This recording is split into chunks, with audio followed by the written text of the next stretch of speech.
Academic Dishonesty in Online Courses and How to Combat It by Czar W. Sebastian. It was found, on balance, it is no more prevalent than it is on the ground courses. It was determined that there were a number of possibilities may account for this fact. The first would be an awareness by instructors that there is a distinct possibility of academic dishonesty, being honest with themselves.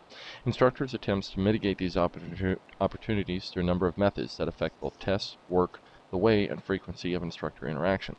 One of the two types of cheating or reasons is panic cheating, which we will discuss more of that, and the reasons for cheating further in depth.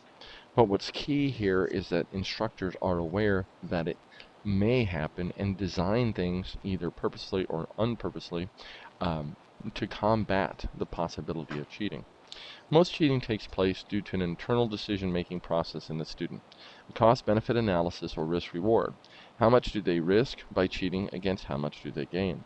The typical online learner has an awareness of what they have to lose due to policies and the personality of the learner, and most possess an internal loci of control. Most online students are there to better themselves and realize that by cheating, they cheat themselves of what they are doing. It is beyond the simple goal of the grade for most online individuals. Most cheating takes the form of two categories, panic cheating and planned cheating. Panic cheating usually takes place due to a last-minute awareness of lack of knowledge and an opportunity. This is compounded in a situation when a student isn't aware of all of what is at stake where cheating is concerned. The other category of cheating is categorized as planned cheating. Planned cheating is premeditated and is usually done by themselves or in groups who actively seek out the answers to test questions or in some way avail themselves to more information than they are privy. The premeditated one doesn't happen as often, on a balance.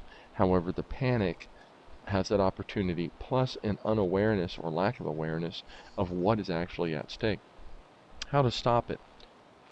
So now that we have looked at the type of cheating that can take place, how do we go about, or are we already combating or mitigating it in the online or in the classroom environment? From the student's perspective, knowing full well what is at stake allows a student to weigh the gain against the loss, especially where online students are concerned. On balance, they work to better themselves through classes. Cheating oftentimes represents a significant loss for themselves and their goals.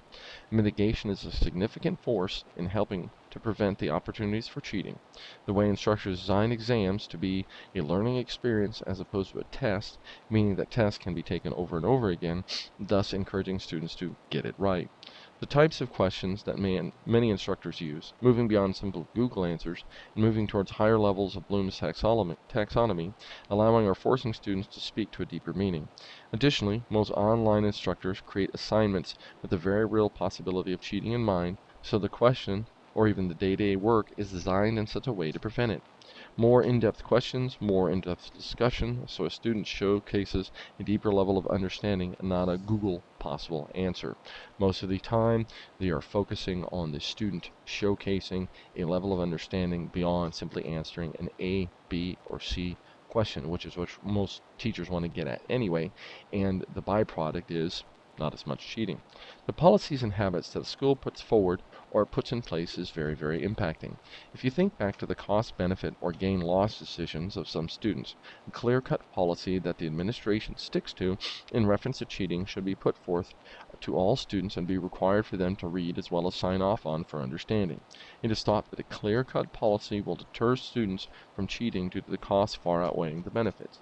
If a student, especially an online one, is very aware of what occurs and they know the administration sticks to it, they will think twice or three times before actually cheating because the cost will far outweigh the benefit if they are caught.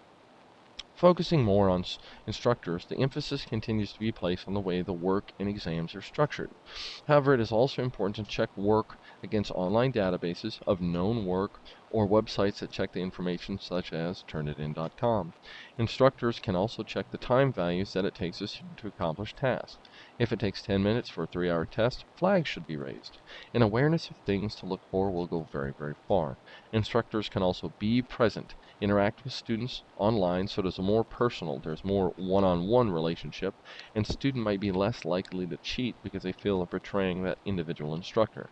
Instructors should look for flags in sentence structure changes, word choice changes, or large swings in opinions of students. These might be flags that the work is not original.